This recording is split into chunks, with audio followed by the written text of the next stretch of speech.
I'll start by saying this is a very attractive lamp.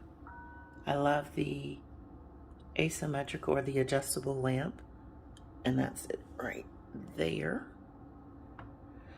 But here's the problem. When I got it, I charged it. I started charging it, and this is the second day.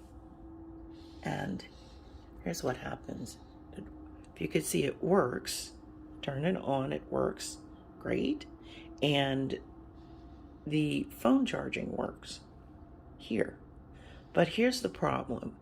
Something happened to where if I unplug this charging thing, show you if I unplug it, the light goes off.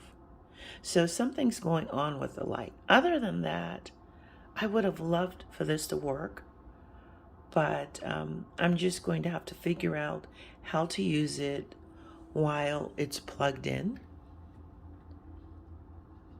I mean, granted, it's not ideal, but once again, if I plug it in, the light comes on. It's just weird. Unfortunately, that's the main issue, actually the only issue with it, but I wish it worked.